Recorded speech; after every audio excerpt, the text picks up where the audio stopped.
Hello, I'm Thomas. Hi, I'm Thomas. I'm from Perth, Western Australia. I'm your MC for this session. Today, we have our speaker, Jacob Peacock. Following his presentation, we'll move on to a live Q&A session where Jacob will respond to your questions. You can submit questions through the Swapcard live discussion feature. Then after 45 minutes, we'll bring the session to an end. And now I would like to introduce our speaker.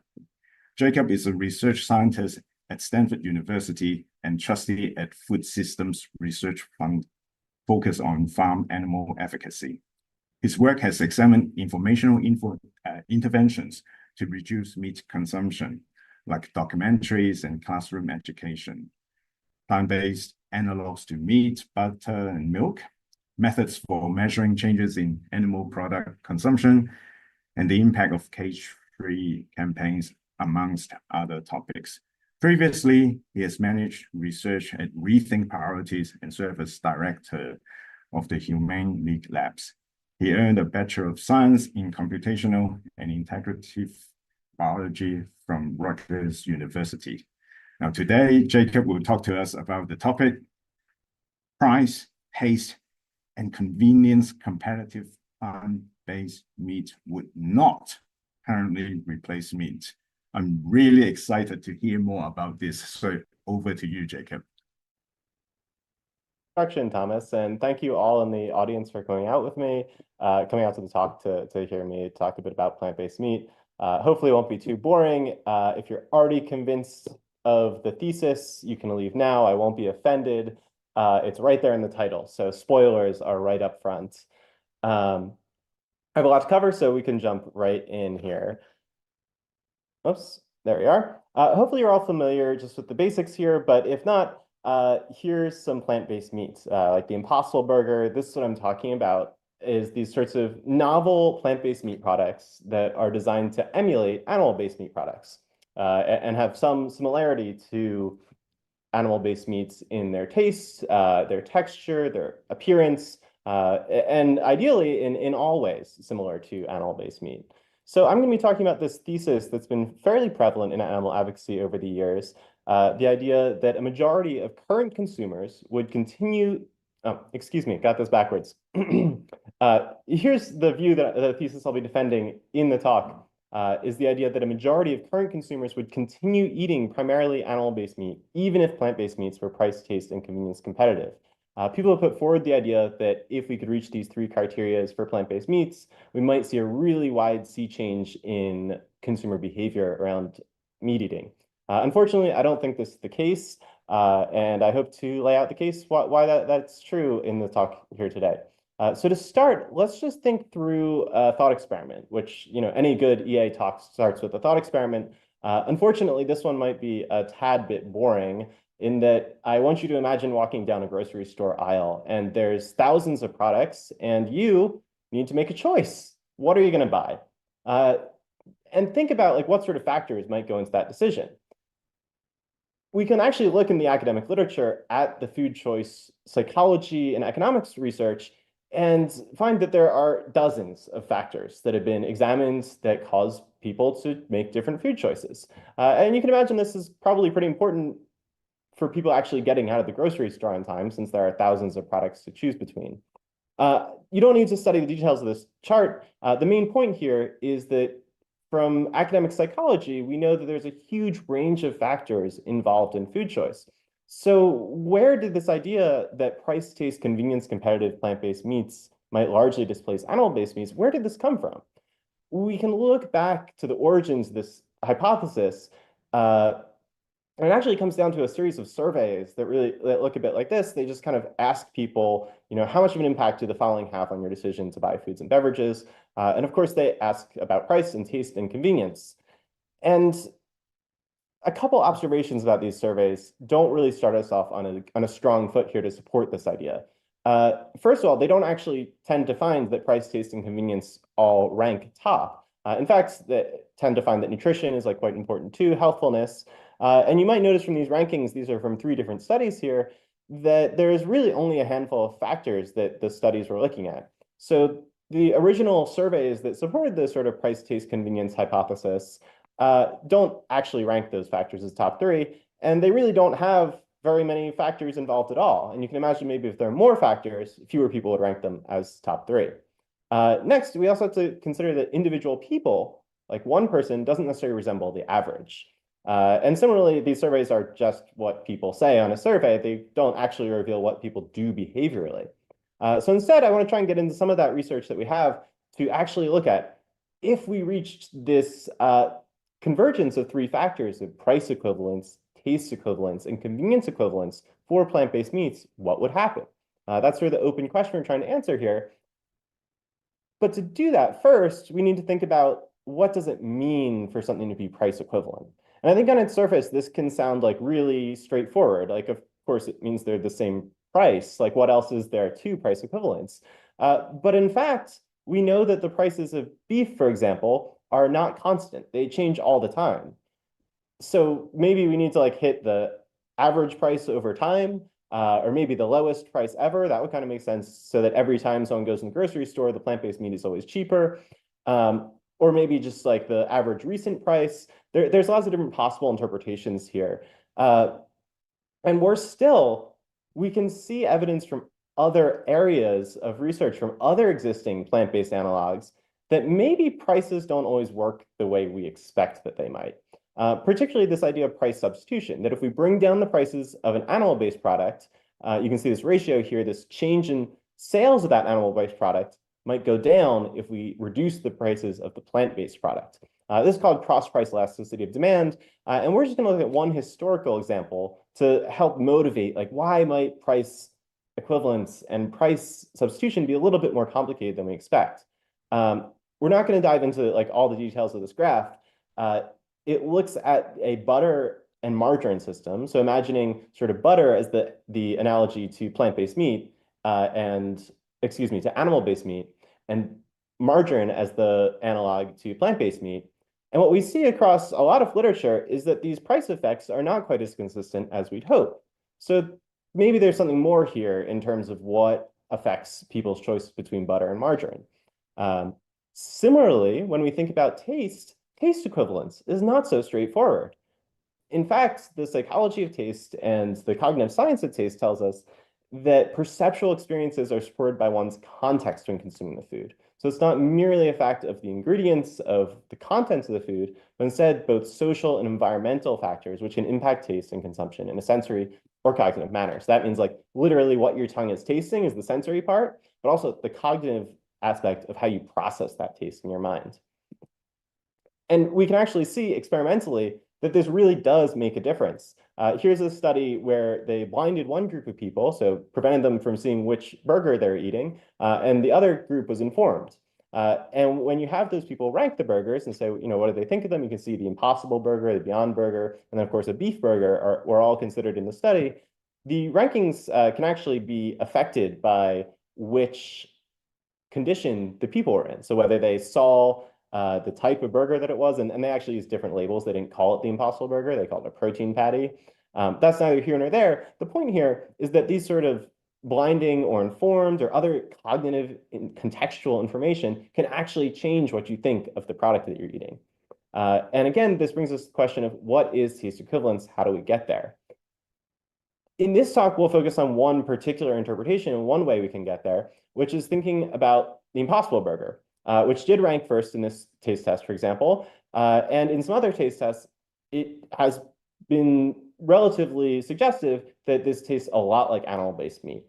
And fortunately, we have a behavioral study in the UCLA dining halls, so the University of California in Los Angeles, where it seems feasible, it's not a sure shot, but it seems feasible that this study happened to come very close to serving a plant-based meat that reached equivalence on price, taste, and convenience. So in terms of price, the dining plan for the semester was entirely prepaid. In terms of taste, they used the Impossible Burger, which, as we saw in that previous study in the previous slide, ranks #1 and even in blind or informed taste tests in terms of preference from consumers. And then #3 on convenience, these were burritos and burrito bowls that were prepared to order. So it was really just a matter of going up to the counter and saying, no, I'd either like the beef or the Impossible burger. And looking at the results of the study, like we're going to do a couple different analyses to kind of think through and process the results from this study. First, we can look just at burrito demand. And at first pass, this actually looks pretty good. We see that 26% of burrito sales were Impossible, and conversely, 67% were steak. So one interpretation might be, gosh, like almost a quarter of students chose the plant-based meat. Okay, maybe that's not a majority, which remember is the thesis that, or the original hypothesis that we're arguing against here, but it's still pretty good. However, an important facet of any study is thinking about the controls. In this case, the study has several controls. First, we can look at before the intervention, when the Impossible burger was, the Impossible ground beef, the burritos with the Impossible ground beef were not available. And with this perspective, we see that a significant chunk of the Impossible sales actually come at the expense of that existing veggie burrito. Okay, so this is just one type of control. Now, this study actually incorporates two other controls, which were other dining halls that didn't add the Impossible burrito. So we can account for these as well. And when we do that, we start to lose the effect size pretty significantly. So first, we can think about just the direct replacement by Impossible, like as like one way of thinking of the counterfactual is just assume, like we did in the first burrito slide, that every Impossible meal sold is directly replacing a beef meal. Notice that the number has changed a little bit. This is because we're looking at all three of those dining halls now. So we could think, okay, 11.4%, that's substantial, not 50%, but perhaps still pretty good. However, then we can look again at the after versus before for the intervention. When we consider that, that starts to go down pretty significantly, thinking about all beef sales at the university. But next, we can compare it to the control and the two different control sites, A and the B. So first, there's A, which is right next door, and then there's B, which is further away. We don't need to get into all the details there at the moment, but fundamentally, you can see that the controls, comparison to either of the controls here, does cause an important shift in the effect, and all of the effects that we're looking at in terms of overall beef sales are relatively modest, 4 to 3%. Compare that to the 26% we were looking at when we didn't kind of use this counterfactual thinking approach. And of course, we always need to be thinking about what would have happened otherwise. Had that burrito, that Impossible meat not been available, what would have people done otherwise? But there's sort of a final fold of complication in this study that we'll just briefly touch on, is that the number of meals served at each dining hall, at each study site, changed. And at the intervention site, we saw more people eating those eating meals at the intervention site. And at the control sites, we saw fewer people. One possible explanation, but we can't be certain, and the study doesn't have all the details to actually demonstrate this, is that there is some spillover effect, and that people came from the control dining halls to the intervention dining halls to eat the plant-based meat.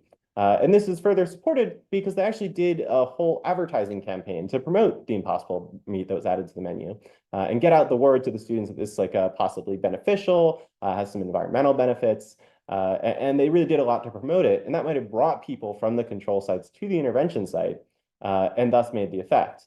One way to account for this is to think of the entire study, all three sites, as one. And when we do this and look at before and after for both the intervention and control sites, we see a really vanishingly small effect on beef sales, 0.3 percentage points.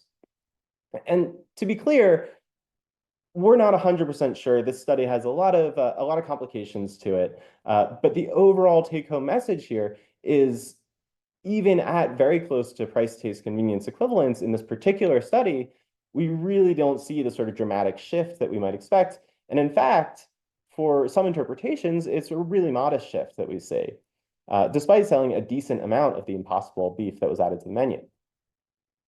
So next, we're going to expand our view to think about a different line of evidence, a different way of approaching the question to see if that maybe confirms or refutes the conclusion that came from this behavioral experiment. Instead, we're going to think about these hypothetical discrete choice experiments.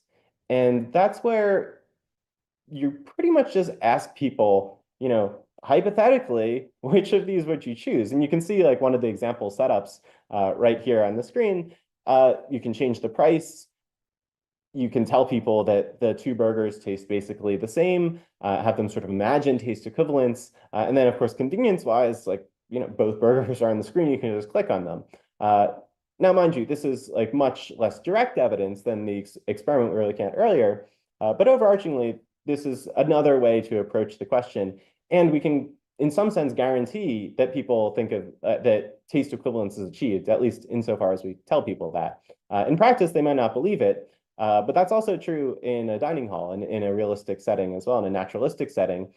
Even if, as we saw earlier, two burgers might taste the same, once they're unbinded, once people see the labeling, that might change their taste experience. And they might not actually experience the taste as the same. So there's a number of studies like this, and I've graphed out the results of them here. Most optimistic one you can look at is this Miller 2021 study, and they actually looked at 27 countries. I've just represented an average here in the middle. And then I've looked at the top two cases, the ones with the most prevalence at the bottom, and that's Vietnam and Sweden, where you really see almost close to half of people selecting the plant-based meats. They call it a meat-like alternative made from plants. But this is absolutely the exception, not the rule. Across the board, right? We see in other discrete choice experiments with more rigorous designs, we won't get into all the details there, that the estimates are pretty consistently lower. So we can compare the US sites with the US Miller study, and we see 30 versus like 20%. And in other cases, all the way down to 11% for Sweden compared to that 45% in the Miller study. So it's possible that that study is itself like quite optimistic.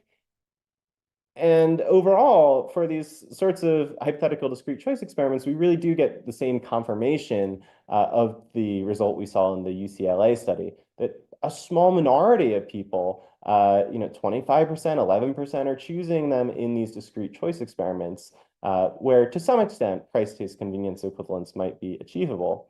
To take another approach to the question, we can look at dining facilities, restaurants, that have actually introduced the plant-based meat. Oh, I'm just going to skip these pieces here. There's some of the details I was talking about earlier. We can actually look at Burger King, Umami Burger, IKEA. These are all some different food retailers and see what their sales were, right? So this doesn't have that sort of counterfactual aspect that we had in the UCLA study, where we can see what would have happened otherwise. But nonetheless, we can look in a real world naturalistic scenario where people were given the choice given the choice between an Impossible Burger and a beef burger. Now, the compromise here is that we don't always get price, taste, convenience equivalence. For example, Burger King price was not equivalent. However, at IKEA, for example, the hot dog prices were equivalent, but it's possible the taste wasn't equivalent. The overarching point here, however, is that like these three data points all lie in kind of the same area as the hypothetical discrete choice experiments, which I think suggests some credibility towards those experiments in terms of detecting an effect. But next, we have to think macro level. For all of the studies that we've looked at so far, there are some real biases that might make those studies favor plant-based meat. They might actually be optimistic on plant-based meats compared to what we should expect in the long run. So first of all, novelty effects. People love to try new things. You add something to the menu, it's new, they want to try it. Second of all, publication bias. Neither scientists nor companies tend to like to publish failures, things that didn't go very well. So in terms of the companies that we looked at, we probably saw companies that sold pretty well for their plant-based meats. And some of the studies, probably, again, may be optimistic just by nature of publication bias. Next, self-selection of study sites. All of the studies that we've looked at are the UCLA, excuse me, not all of them. The UCLA study, for example, that study site was self-selected, right? They chose to add the plant-based meat to the menu. And they probably chose it because they thought it would work. They thought that the students would be interested in eating it, et cetera, et cetera. Similarly, in the hypothetical discrete choice experiments, we get social desirability bias, where people might be onto. They probably heard the messaging in the news, for example, that beef is not so great for the climate. So they might be inclined to, do the right thing and order and say that they'd order that Impossible Burger instead. Similarly, a demand effect is where they might think the experimenter wants that, or that the study design is encouraging them, and that the scientists that they're know they're working for when they fill out this survey say, oh gosh, well, I think they probably want this result, so I'll fill it out accordingly. So overall, there are a lot of potential biases that might be making this already somewhat pessimistic literature even more optimistic than we might expect in reality. So one last piece here, and then I'll open up for Q&A. But there's one big objection to this, this talk that you might make, and I'm happy to talk about more in the Q&A. But current consumers is really doing a lot of work. What about the future, right? Because everything I've talked about so far is the idea that current consumers, only a minority would choose plant-based meat over animal-based meat. But you might ask, what about the future? What's going to happen 10, 15, 20 years from now? Unfortunately, that's quite hard to say, right? We don't know what's going to happen 20 years from now, but we can make some informed guesses. And I think there's a couple different points of evidence that we can consider in thinking about the informed guesses and how much people really might change. First, we can take a historical perspective. As we talked a little bit earlier in the talk, there's like 160 years of margarine history to study. It's really quite shocking, I think. Margarine is kind of the original idea of plant-based analogs, right? It was in, gosh, I forget the year exactly, but in the 18-somethings, when a French king said, gosh, we need some cheaper alternatives to butter, can some scientist brew me something up? And they invented margarine.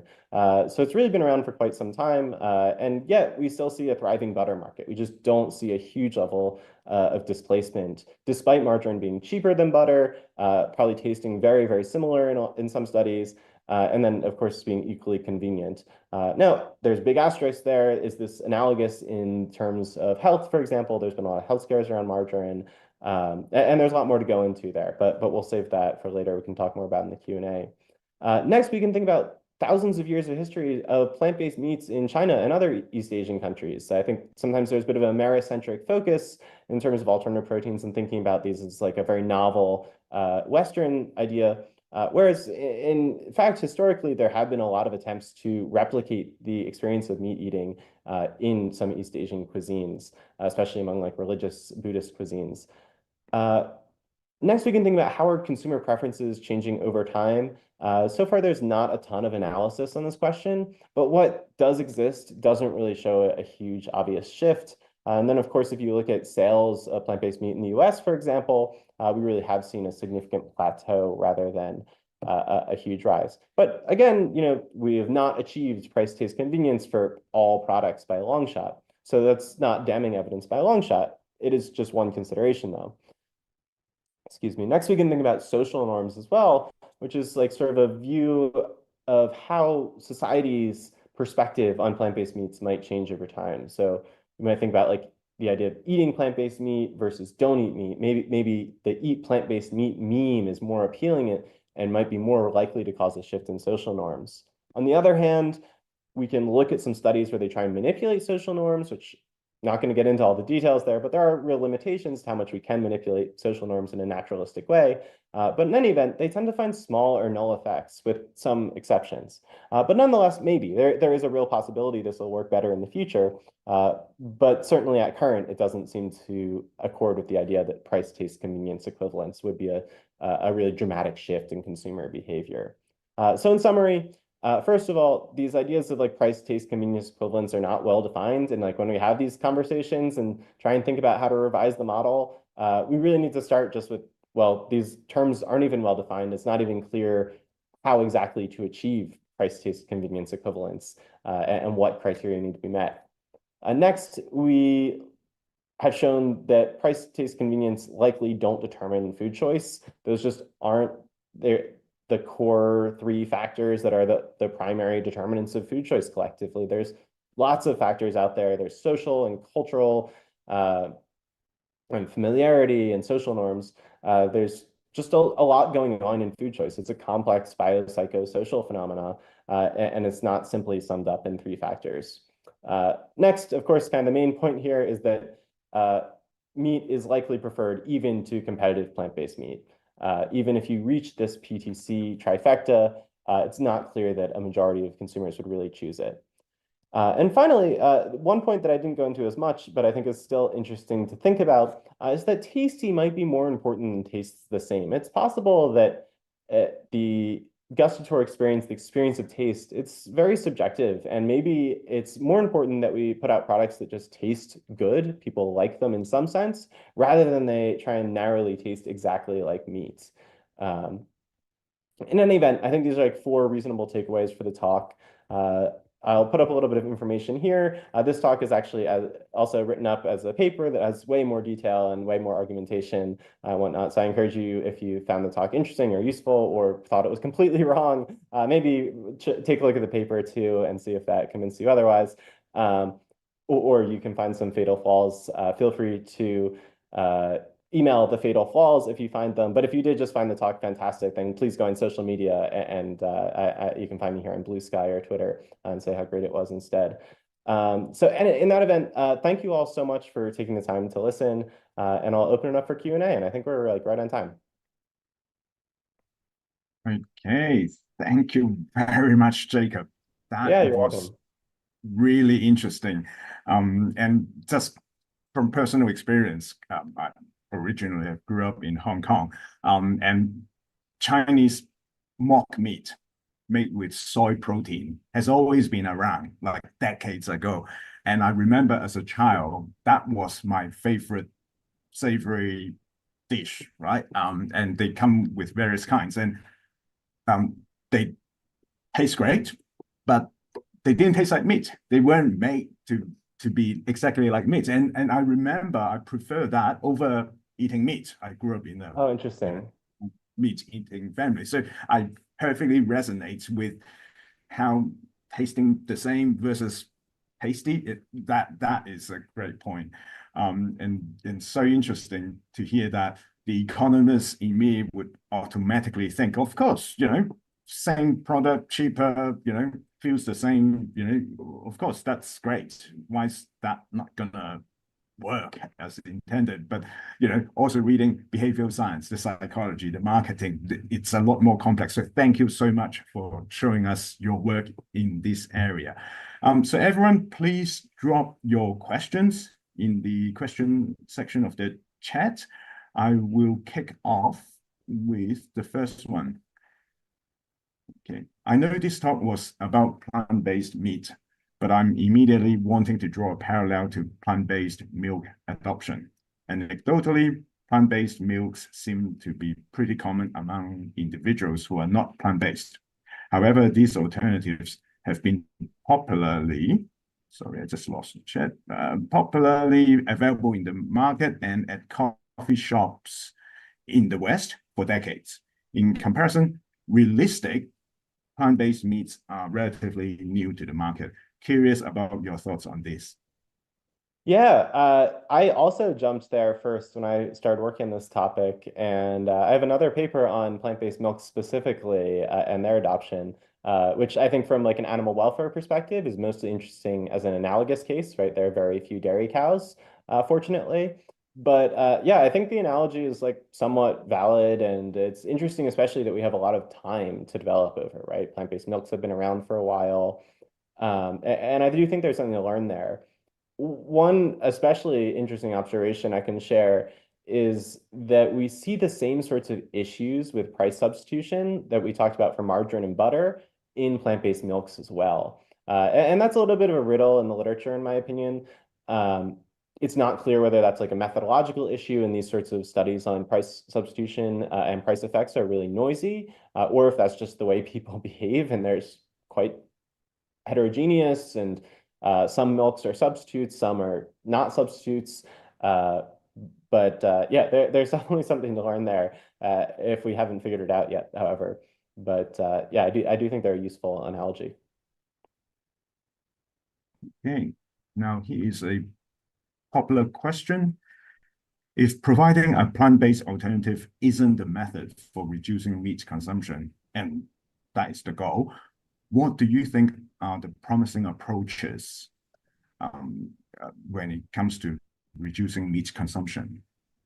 Yeah, firstly, I'd emphasize that we don't know the answer here, right? The literature here, we have a lot of studies on different approaches for reducing meat consumption. There are a lot of limitations within those studies. It's a relatively large body of literature. I'd actually been working on a review over the last year, and I think we found upwards of 400 studies on the topic. And these are like intervention studies where we're actually testing different approaches for reducing meat consumption. But the literature is really quite limited. Oftentimes it relies on hypothetical outcomes. So we don't actually know if it's leading to behavioral change or it's just changing intentions or self-reported behavior. In any event, that caveat aside that like we don't really have perfect knowledge here by a long shot, I do think there are like a couple different options to think about. Probably, and I'm going to say not ranked in any particular way, but changing choice architecture in a lot of different ways I think can be useful. So the way different options are presented to people, making plant-based options more prominent on menus, like making them more salient to folks, getting them on menus, period. Whether, kind of back to the point of tasty versus taste the same, maybe there's room for just more plant-based options that taste good, are relatively familiar to people, on menus that are not necessarily analogs to animal-based meat. Similarly, I think the sort of price, taste, convenience approach to things tends to minimize our messaging around climate and animal welfare and health. And I do think that's ultimately to our disadvantage. Behaviorally, we know that people need both the means to change, but they also need a motive. They need a reason to change. And price, of course, can be one reason. But on the other hand, for example, chicken is like quite cheap. Most people don't go to the grocery store trying to save 50 cents, a dollar, or whatever margin you can imagine. They're not trying to save on what chicken that's already relatively cheap. So they might need another motive to actually change their behavior there. So keeping motivation in mind as well. And then in the long run, I think probably shifts in social norms will be important, shifts among youth, especially because eating habits tend to become relatively ingrained early on and might not change that much over people's lives. There's so much more I could say here, but I'll pause there. Thank you. So next question, very interesting. I'm curious how much weight marketing and branding does in fact play in shaping consumer perceptions of plant-based meats. In particular, are there now deeper consumer biases that exist for the term plant-based that might hinder adoption? Yeah, I mean, I think it's hard to speak to the general, like, how much does marketing influence things overall for plant-based meats? Hard to say. It certainly has some influence. I don't deny that by a long shot. In terms of the plant-based labels specifically, the research has been really varied here. There are a couple different like labeling studies that have compared different labels for plant-based meats or plant-based foods in general, sort of plant-based versus vegan versus animal-free, et cetera, et cetera. In my opinion, there has not been like a totally resolute answer here. Like vegan probably doesn't do super well when it's like really salient when you're saying like the vegan burger, for example. But there's other sort of approaches like that are more subtle, where you're just kind of queuing off to vegans, like, by the way, these are the vegan options. And those might be like less offensive to meat eaters or less off-putting to meat eaters, but sort of serve a purpose of like drawing salience up. So I do think there's ultimately like a little bit of a trade-off to be made, right? Most food environments are really diverse. You go to a restaurant, there's like 20 things on the menu. You go to the grocery store, there's like 20,000 things in the store. Literally, some grocery stores have like 20,000 things. That's a lot of options, and you have to make this trade-off between drawing attention to your option, hopefully positively, but it's also possible to do it negatively, or if people don't like your option very much. But then, of course, also not standing out as like a special thing for vegans only or for plant-based people only.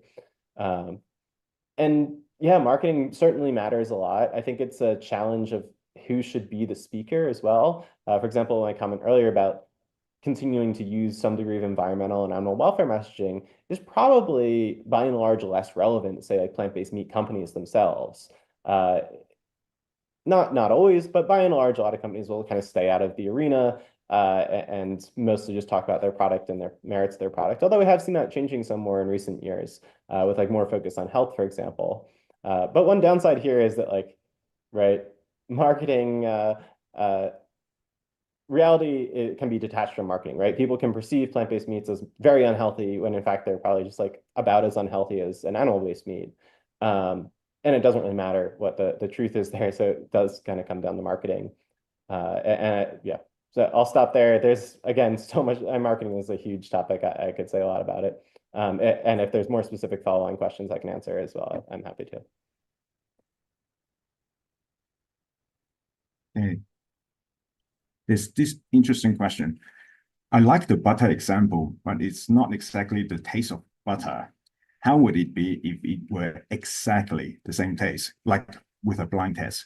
I still think more than 50% or 60% would prefer it. How could we test it? Sorry, the question is like, if margarine tasted exactly like butter, what would happen? Yes, I believe that. Yeah, that I is, think you might be surprised. I could be misremembering here, but I think there's at least like one taste test study where we see like not people not succeeding in distinguishing the two. Um, Hard to say what would happen if they tasted exactly the same. Presumably, more people would eat the margarine to some moderate degree. I don't think it's like would be a sea change most likely. Uh, Hopefully, yeah, if it tasted more like butter, it might be more desired. But on the other hand, I think we have to be open to the possibility that there are just many dimensions to taste, right? Some people like things one way, some people like things another way. This might be an Americanism, but forgive me, I'm American. If like, there's no accounting for taste, right? People have all sorts of weird tastes. They like things to taste particular ways. And even butter as a category. Sometimes I say meat is not a monolith, and nor is butter a monolith, right? Butter tastes all sorts of different ways. And people taste butter all sorts of different ways too, right? People vary in how they taste the same product.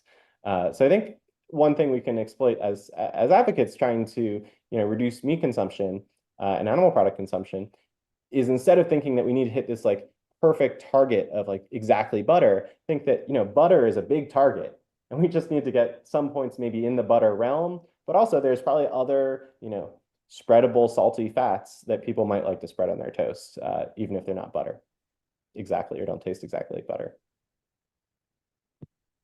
I can't believe it's not. Sorry, I'll stop there. Okay. Do you think that the changes in jobs of plant-based meat versus animal meat might affect consumer perception? For example, wanting to protect farmers' jobs and not understanding that most meat, at least in America, comes from inhumane factory farms rather than small family farms where animals are treated well. Mm. Um, you know, and I apologize in advance to the audience for hedging on all of these questions. Like, gosh, we really don't know like that much, or like, it's not that certain. But I do think that's like a similar situation of like, we don't know the answer to this question in general, so I can only speculate on an answer. I really, as people probably saw from the presentation that cites dozens of studies, try to be pretty evidence-based in like what I put forward, and be clear when I'm kind of offering my own opinion instead. But we can probably guess that people don't make a huge amount of decisions based on like labor in food. That's probably just doesn't have that much weight in their food decisions. It probably has some for sure, but labor problems are pretty rampant throughout the food industry, is my impression. This is not my area of expertise by a long shot. But it should be striking in the US, for example, that like a lot of labor laws do not apply to agricultural workers, period. Slaughterhouses are just like well known for being super like traumatic, horrible places to work. And yet this like seemingly doesn't have a huge effect on people's food choices. And that might just be because it's like kind of homogenous, right? Like you can pick a banana that might come from a country that's very undemocratic and has terrible human rights and would directly benefit the government of that country. Or you can pick this chicken that's like, bad for the workers. And it might be sort of a loss all around. And that's why it doesn't affect people's choices much. But overarchingly, yeah, I think certainly does affect their choices some, but probably very little ultimately. Okay, there's a clarification question. Have I Please. understood you correctly that you think plant-based meats could eventually replace meat, but the metrics of convenience, price, taste are insufficient ways for making this possible? Could is the operative word there. Could, yes, definitely could. Is it likely to? In my opinion, probably not terribly likely. If we want to get concrete, I can probably dig up some forecasts that I've made in the past. But yeah, I don't think it's terribly likely to happen in the next 50, 100 years. Uh, could it happen? Absolutely. I don't have a crystal ball, unfortunately, and I can't rule it out by a long shot. In terms of price, taste, and convenience being like kind of key metrics, I want to be very clear of like these things are absolutely important. Right? If a burger costs $10,000, people wouldn't buy it. If it tasted like dirt, people wouldn't eat it. And if, I don't know, they had to climb a mountain to buy a burger, they wouldn't buy a burger most of the time. But instead, in food choice, we see like an interaction of effects, right? Foods need to meet all sorts of criteria for people to eat them. They need to be affordable. They need to taste decent. They need to be available. They have to be safe. They have to be not super perishable. They have to be easy to prepare, yada, yada, yada. So there's all these interaction effects that play out. So it's hard to like rank factors individually. So important to do, absolutely, right? Plant-based meats that taste terrible will not go very far. But how far will they get us if they taste the same?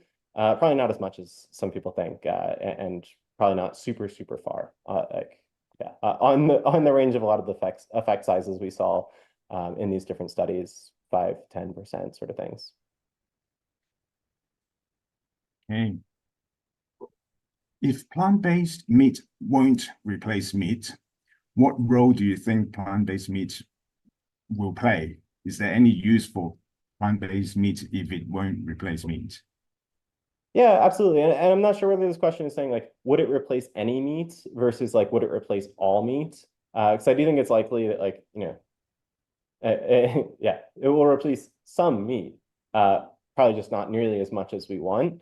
So I think there's like probably still a relatively useful role, right? There are some real upsides to plant-based meats. Private companies dump lots of private money that otherwise wouldn't help animals into making plant-based meats. That's by and large a good thing, with some caveats, right? Of like probably the way the industry's developed over the last like 5 to 10 years has had some real downsides in terms of consumer trust of the product category, where people are like eating sometimes products that are not very good, and that consumer might then be like turned off for the product for a long, long time. And investor trust as well, right? Like a lot of investors have been burned to some extent by companies that have not really succeeded and eaten up a lot of money. But on the whole, right, I do think plant-based meats have a place in animal advocacy, but perhaps not the place of like renown and prominence that they have now. And will probably continue to play some role in reducing meat consumption, maybe, but not a huge role necessarily. All a matter of degrees. Okay. Next question, I'm quite interested in this. If we have thousands of years of plant-based meats in Asia, are there any insights? Like, why didn't China solve its nutrition issues related to extreme poverty with meat, rather than tofu, given its lengthy familiarity? That is a great question, and I honestly do not know the answer to that at all. For any researchers in the crowd, like, I don't speak Chinese or any other languages beside English, but the English literature is like pretty scarce here. There's just not a lot written on this. There's not a lot of research of any kind, like qualitative, quantitative, whichever, that tries to investigate questions like this. And I do think it's like an open area for innovation. Yeah, a lot of very interesting meat-related things just happened in like the non-Western part of the world, and that is a neglected area of research. Yeah, so I really don't know the answer to this question. I wish I did. I'd love to hear more from someone who does, or if anyone is inspired to work on it, please do. Yeah, I'm very interested as well. I mean, I haven't seen any research on this, but anecdotally, just sharing my experience with family and Chinese friends, and basically, finding out that, oh, Thomas, you're vegetarian, you eat soybean products, like where are you getting energy? How can you grow muscles? And I actually do mixed martial arts. I'm perfectly healthy, and it's like there's a perception that plant-based meat is not as healthy, and sometimes people think having meat is a sign of wealth, that we are wealthy we are doing well. It's a higher quality of life. It's a luxury that we get to enjoy. But that's only my own personal experience. Oh, well, some of that I can back up in terms of right, this idea in economics of an inferior good, which is, basically something you buy if you don't have enough money to buy another thing. And margarine is probably a decent example of this, where it's actually cheaper. And a lot of times people assert that, like, if it were cheaper, that would be better. But in fact, it's likely the case. We're not 100% certain. Income elasticities are really hard to calculate. Um, but yeah, it's likely the case that, like, when people have more money, they buy butter instead, and that reflects perhaps the fact that they regard margarine as inferior. And similarly for plant-based meats, having a lower price could be regarded as inferior. And I think this is true for a lot of plant-based foods, for example, for exactly the reasons you describe. And some of this is empirically supported as well, that yeah, a lot of people are eating plant-based foods because they don't have enough money to buy animal-based foods. And if they did, they would prefer the animal-based foods. You just given me an idea to sell overpriced, premium, luxury branded plant-based meat and just make a killing profit out of it. Thank you, Jacob. Absolutely. We got to serve all tiers of the market. Mm. That is a joke, but don't be surprised if I become a multi-billionaire in the near future. Okay. Oh, well, What to comment on your joke, if you don't mind, this has like been a real perspective expressed in the cultivated meat space as well, because cultivated meats on the current margin are, of course, really, really expensive to produce. So people have thought about trying to go into like the very upper echelons of the market. Um, there are some really weird, like, possible consequences of this. Uh, if things kind of work as, if the world worked in a PTC way, which I don't think it does, but you can imagine a world in which like a really luxury product, say like a Wagyu beef or like a fancy tuna that's selling for like thousands of dollars, um, actually behaves like a Veblen good, where a higher price is regarded as like a luxury and like a good thing. So when you have like higher priced products that, if people really were to treat, say, cultured tuna like the same value as like a very fancy, expensive tuna, you can economically imagine a world in which the demand expands enormously and there's not actually the supply constraints that cause conventional tuna to be expensive. And then you have economies of scale that will lower the cultured meat price and then leave like a very thriving like animal-based tuna market, because once the supply prices of cultivated meat go down, it's no longer a luxury good. So it's like a very weird, paradoxical, like, could make the situation worse. It probably won't happen because people don't actually regard the two as the same product, but that kind of gets the fundamental point of like, people won't treat these things as the same, even if they are the same. Yeah, I was surprised to find out that Spam is a luxury product in South Korea. They actually, gift it, during New Year's. Huh. Okay, I didn't know that. I was surprised. Yeah, I knew it's Yeah, popular, but yeah. So, Spam of all things. Okay, last question here. What alternative approaches do you think animal welfare organizations can take in their messaging to promote plant-based foods if the data doesn't back up strongly the theory that taste, price, and convenience is as promising as we hoped? Well, just interesting aside here, I think like a lot of the idea behind price taste convenience originally sort of reflected a message-free ethos, if you will, a sort of free market, like, just put out an incredible product and then people will buy that instead of the other product. And you're not going to have to tell them to do that because it's just so cheap and amazing and it's the same thing anyway. Why wouldn't they? It's just going to be this sort of economical choice to make. So a lot of like organizations are not actually working on promoting plant-based meat in some sense, as like a consumer-facing message, right? They're promoting the industry itself, or just promoting more inside game, like not doing general messaging to the general public, I guess is my point here. Um, in terms of what messaging they should pursue, we don't have much more than our classics, in my opinion. I shouldn't say that. There's a couple of things we could go beyond the kind of standard animal advocacy beats of, human health, animal welfare, climate change. But we talked a little bit earlier about labor issues. So I think labor issues could go in the milieu. I think generally like composite messages are not a bad thing. Give people a bunch of different arguments, some of which might compel them. Similarly, social norms. I think like it's probably beneficial to promote this as like a normative idea of like, yeah, like all the cool people are eating plant-based meat.